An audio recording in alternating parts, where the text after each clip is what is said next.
Hello, my name is Ashley Quint, and this is my final research project for Human Resource Management for Amberton University under Dr. Diane Sanchez for fall semester.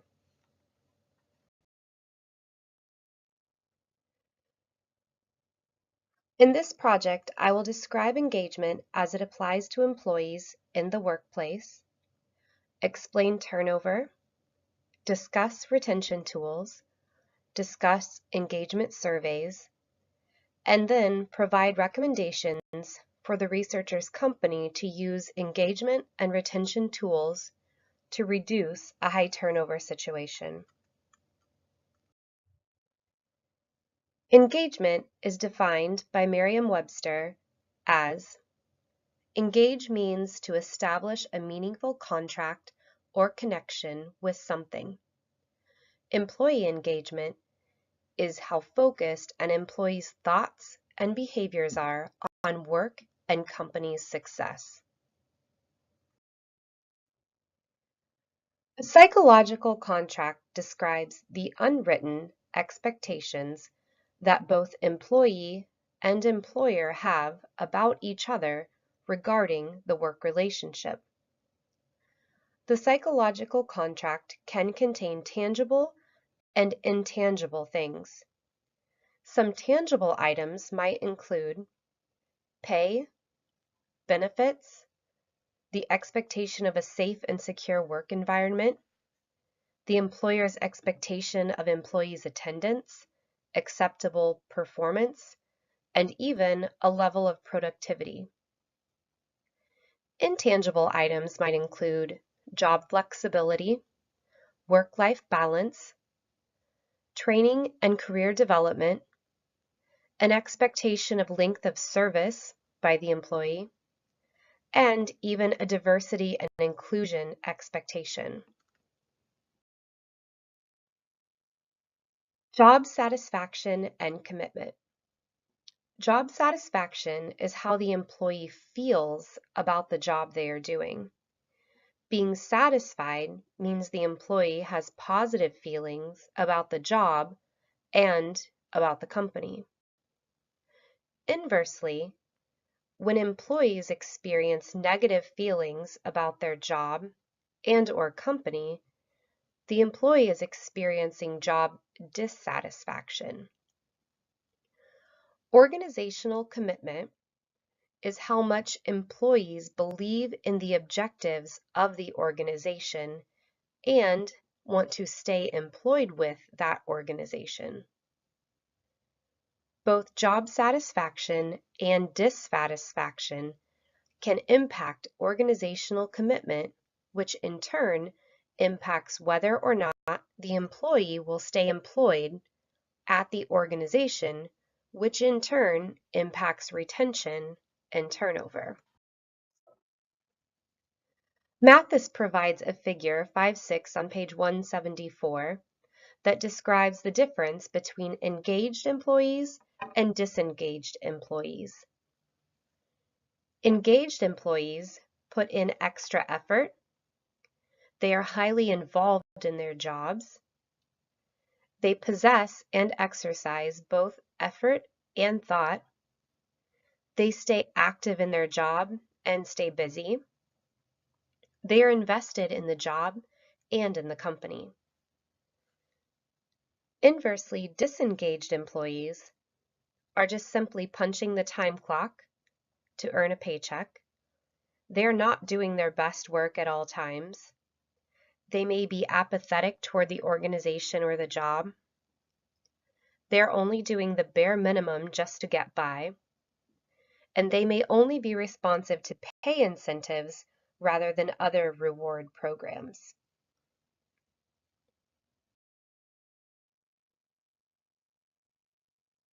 Turnover, simply defined, is the process of employees leaving a company and then those employees needing to be replaced in order for the company to continue functioning. This may sound very simple, however, Mathis gives an example of the cost of replacing one nursing job in one state can be as much as $32,000 per person that leaves that job. If the state experienced 30% turnover in that position, it could cost more than $125 million per year.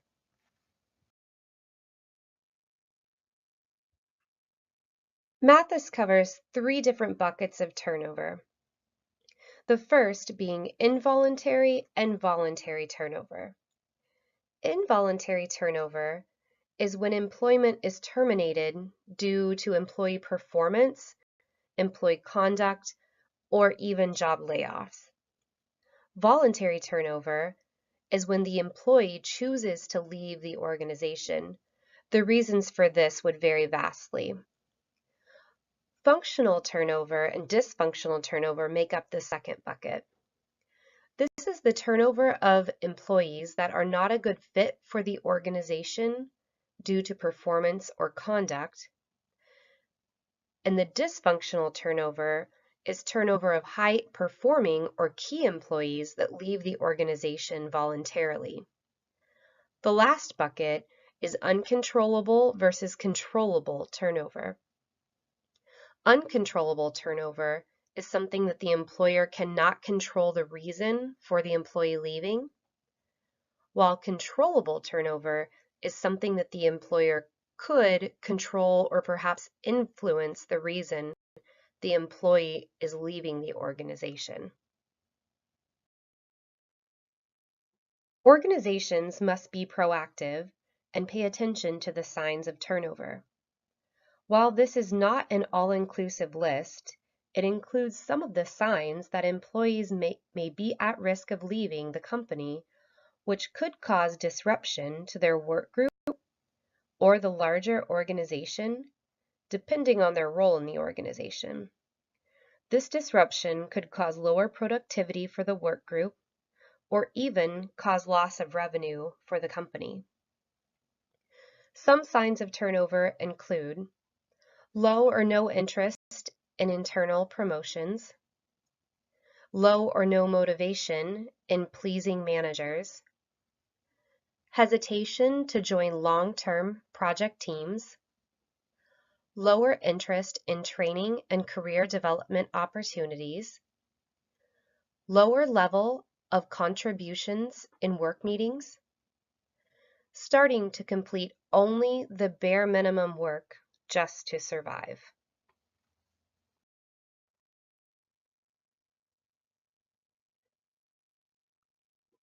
Measuring turnover. Turnover is often expressed in percentages. It can be whole organization turnover, departmental turnover, even exempt versus non-exempt, or any other desired data set the organization wishes to track. Turnover data can be further dissected by skill sets, performance ratings, job levels, even demographics. It is important for organizations to know why people are leaving their company in order to address the issues at hand. Turnover can be calculated quite simply. You would take the number of people leaving the organization during the year. Now, this could be whole organization or it could be a subset like a department. You would divide that number by the number of employees in that organization or department at mid-year, and then multiply that number times 100.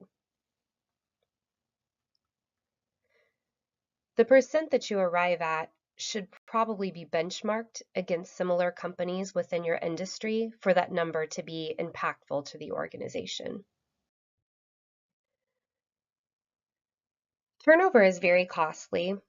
There are 3 factors to consider in addition to simply the loss of productivity when an employee leaves the organization. Separation costs could include supervisor and human resource tasks such as simply processing the termination. There may be separation pay involved and benefit costs like extended health insurance.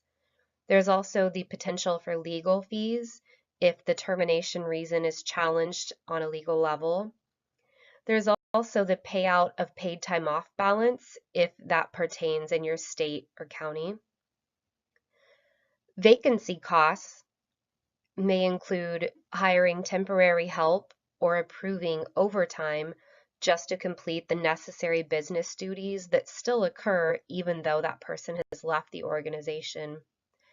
And lastly, replacement costs. There are countless costs in recruiting, whether it's placing ads or hiring an agency to help with recruiting that position. And then once you have candidates, human resource and manager time doing interviews and eventually onboarding that candidate. Depending on the organization, you may have potential relocation fees of the new employee, and then of course, background and screening costs that you may have prior to employment.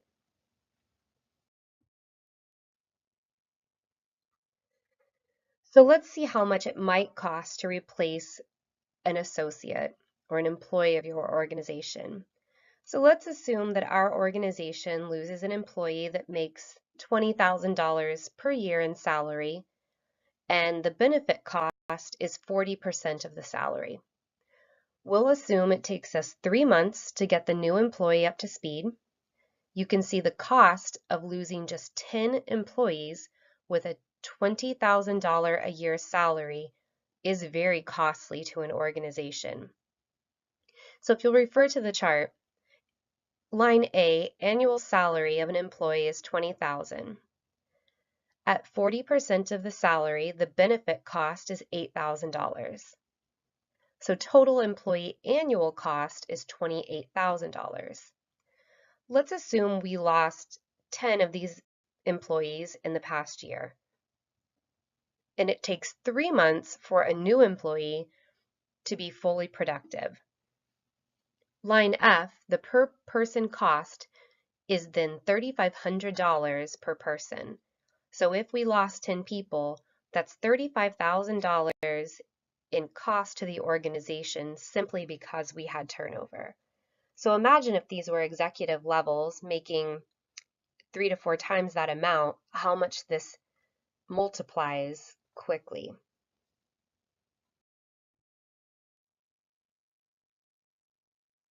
On the flip side of turnover is employee retention. While these two topics seem to be opposites, they in fact work in tandem to achieve organizational success. Leaders must understand retention. Organizations that focus concerted efforts on retaining their employees could see lower turnover rates. There are several myths about retention that Mathis covers in the text. Some of these myths include pay is everything. While pay can certainly help attract talented candidates and compensate for performance, it's not enough alone to keep employees engaged and working for the organization. Next, talent acquisition has little to do with retaining top talent. During recruitment, it is critical to search for employees that will be a good fit culturally for the organization. Focused onboarding of new employees is also key to retention. Next, training employees trains them for a future employer. Training and career development is one of the key factors in retaining engaged employees. They may leave at some point if the job cannot grow with their skills, but that is also within control of the organization. Next, organizational change will cause turnover that cannot be avoided. When things are changing in the organization, this is the exact time to make every effort to help with job security questions employees may have. And lastly, the organization can't keep top performers. It is true that employees can leave when they choose, but creating an engaging, evolving environment for them to flourish within can prevent them from looking outside the organization.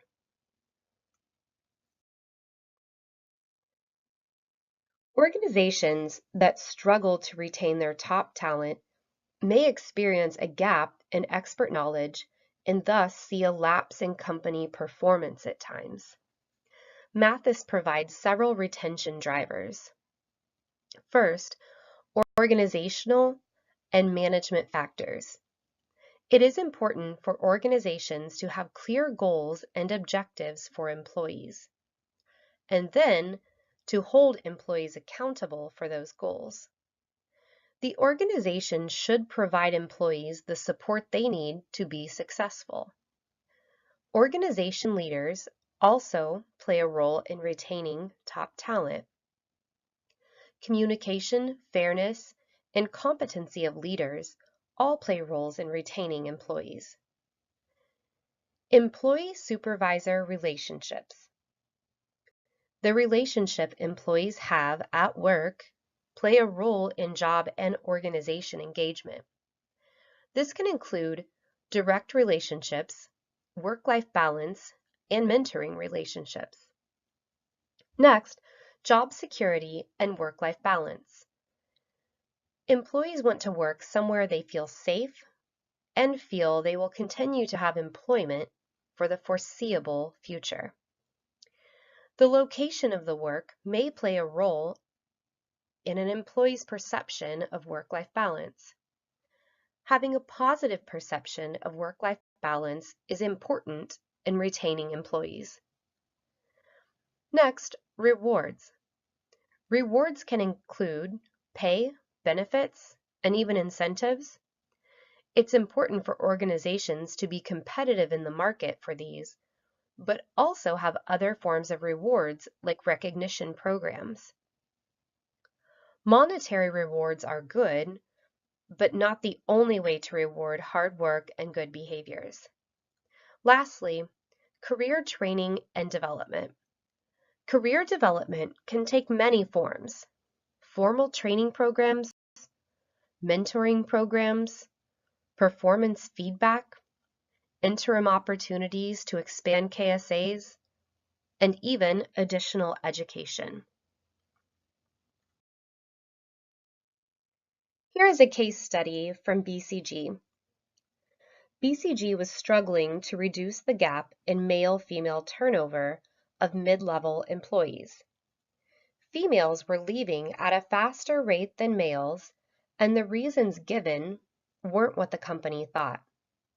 It had nothing to do with work-life balance or family responsibilities, but rather that the females were leaving were unhappy with the amount of apprenticeship or mentorship they were receiving and consequently the amount of performance feedback received. From this data, the company launched a program called Apprenticeship in Action, or AIA, that focused on a relational connectedness, strengths-based development, and coaching for a range of communication and leadership styles. After just 5 years, the female promotion rate rose 22%, and the female retention rate increased by 30% across all females. And the points of this program are mentor relationships improve the level of connectedness employees feel to the organization, focusing on the relationships on strengths versus opportunities, keeping the relationships positive and helpful. It also helps the employee learn how to use their strengths to advance in the workplace. And the one-to-one relationships help leaders learn more about individual styles and learn to respect that there are different communication styles that can be equally as successful. Mentorships can encourage diverse leadership styles. Managing retention.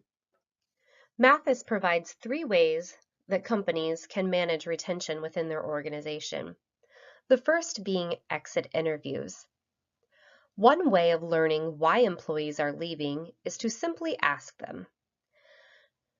Many organizations have a specific set of questions they ask employees who are choosing to leave the company. Next, focus on first-year turnover evaluations. Employees who stay more than 1 year have greater, longer-term retention rates. Organizations should take special note on reasons employees are leaving within 1 year of beginning employment. Lastly, employee surveys. Organizations can choose to survey certain work groups or the entire organization on a set of questions to gauge employee engagement. The survey can be managed internally or through a third-party vendor. Facebook conducted a case study on why people really quit their jobs. The old saying goes, people don't quit jobs, they quit a boss. Facebook became curious as to whether or not that old saying rings true in the 21st century. And they found it actually doesn't. Now, it's obvious if a boss is horrible to work for, people will leave. But what about the rest of the people leaving who don't have horrible bosses? Facebook has spent a lot of energy around developing great managers. So they started asking the people leaving.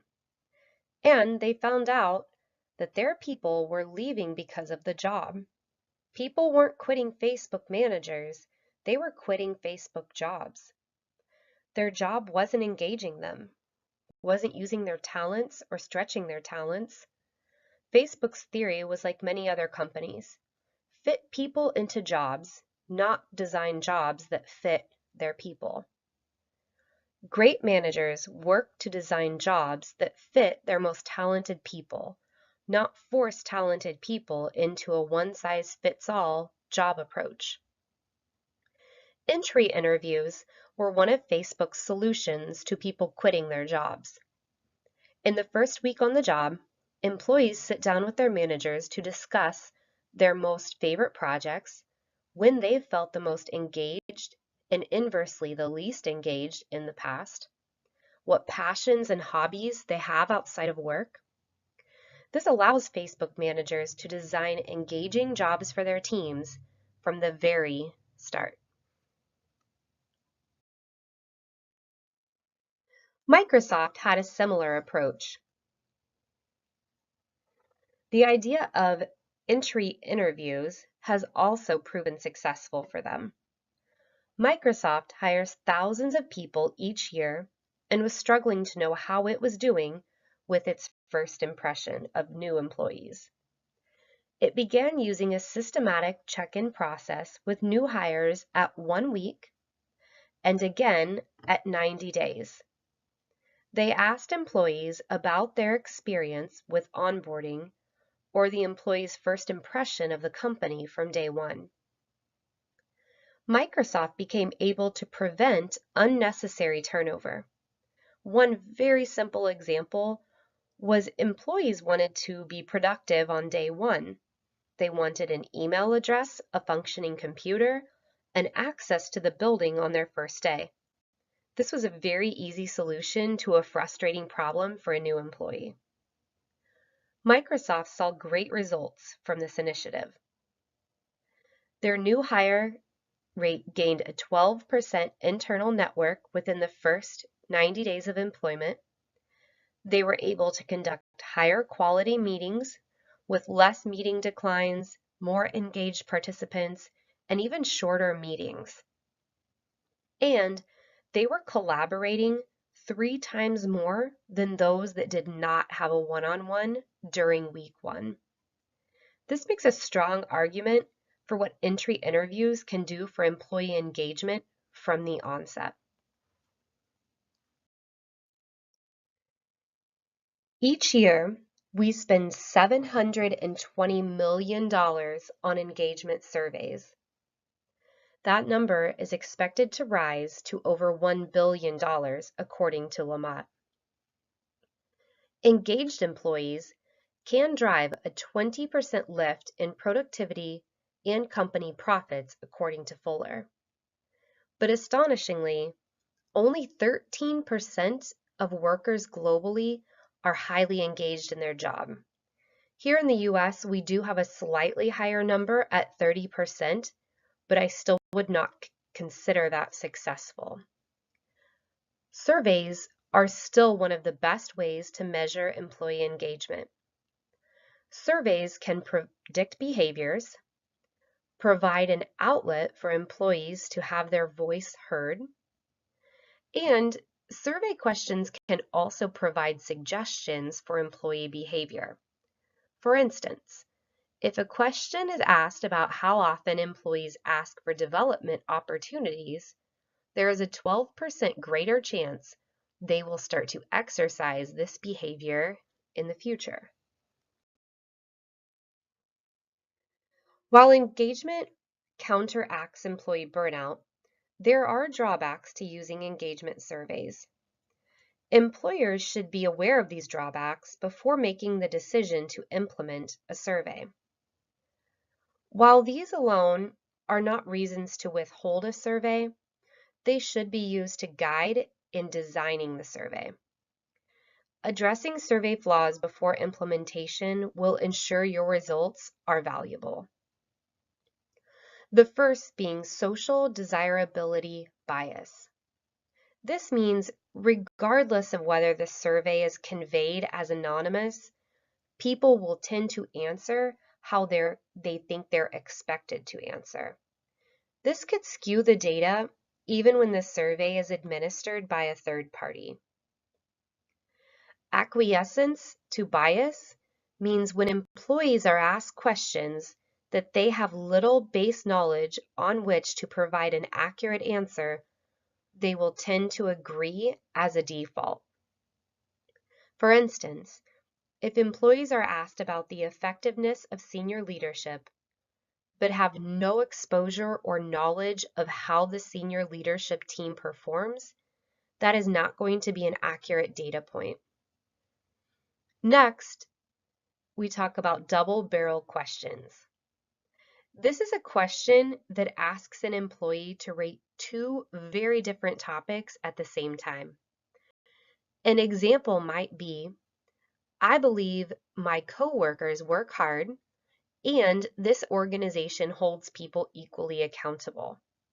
These are two separate topics that could be driving engagement or disengagement independently. And lastly, ambiguousness. Some questions can simply confuse employees. For instance, do you have a best friend at work? This can be interpreted in a variety of ways.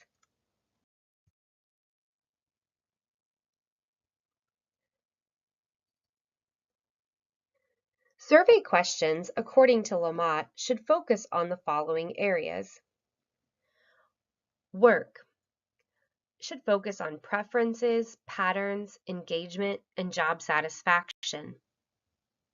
Relationships. How do people inside and outside of the organization influence the employee's performance?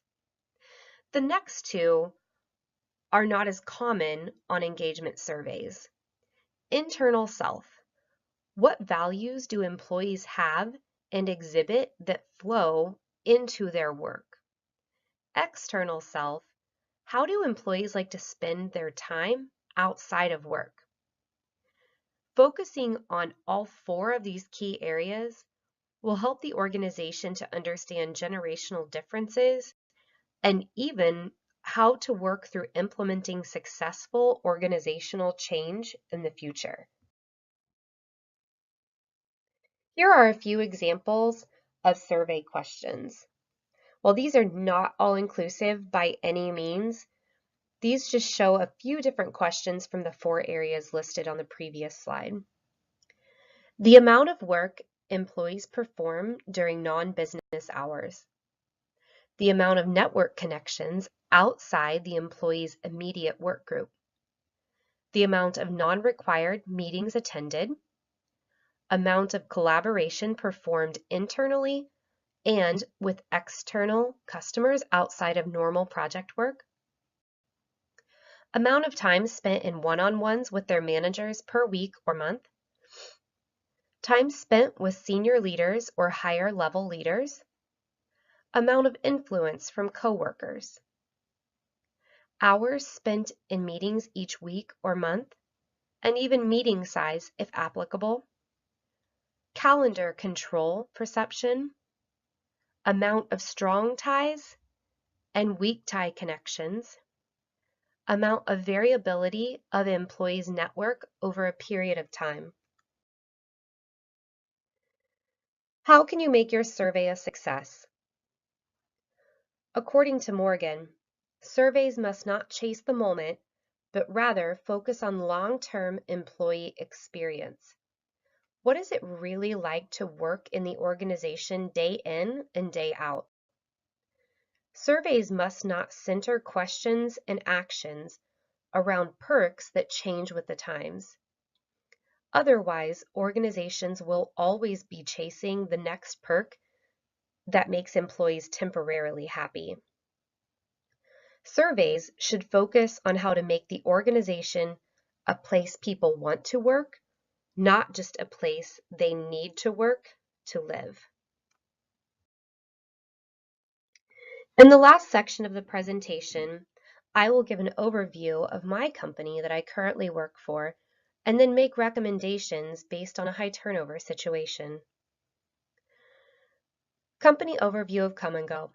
Come and Go was founded in 1959 by Tony S. Gentle and William Krause, with the goal of providing a store where people could buy simple groceries and gas. They founded a convenience retail chain spanning 400 locations in 11 states throughout the Midwest. The privately held chain is on the fourth generation of family ownership and operation today. Come and Go employs roughly 5,000 associates, 4,000 across the 400 stores locations. It's really 3 businesses in one: retail, fuel, and food service. Come and Go has continued to focus on communities, donating 10% of profits each year. The company is headquartered in Des Moines, Iowa. Come and Go associates serve on average 500,000 customers each day with the desire to be part of the daily routine in their customers' lives. Come and Go's strategic mission is to operate in mid-sized cities in the United States while focusing on centrally located states for ease of distribution. The company operates in the convenience retail industry with competition stretching from typical gas stations to pharmacy chains and small format grocery stores. The company is currently operating in markets that are experiencing unemployment rates that near 1%. Human Resources was added to the company 50 years after inception, leaving opportunity around the development of the human capital management system. At the end of 2015, the company's turnover had soared to over 130%. With focused efforts, it has reduced over 3 years' time to just over 100%, but an ultimate goal of being below 60%. The recommendations I will provide to my company. First, entry interviews. Managers will meet with new employees during their first week of employment to discuss ambitions, hobbies, special talents, what projects or tasks keep them engaged or even disengaged. Managers will use the entry interview information to make sure the employee is accurately matched with job duties to challenge and keep him or her engaged. A survey will go out to all employees after week 1 to check in on the onboarding process, successes, and failures. A survey will go out at 90 days to further check in on the new employee and to check for full integration into the organization. Second, exit interviews. Human Resources business partners will conduct exit interviews for all employees that voluntarily leave the organization to determine themes that need to be addressed by the organization. The exit interviews will consist of questions around why the employee is leaving, but also include the engagement driver questions from the employee engagement survey. Third, mentorship or apprenticeship programs. establish a mentorship program for mid-level employees and above, develop strengths-based training to help mentors with messaging to mentees, develop training around diversity in leadership and communication styles. And lastly, we will continue to administer a company-wide engagement survey each May. We will challenge the third-party vendor to rework the questions used previously to remove confusing, double-headed questions, along with questions employees clearly couldn't know an accurate answer to. Include questions that focus on the experience of working at Come and Go, along with questions around internal and external self. This data will be able to be used for future and current organizational change and for employment branding. Thank you so much for your time.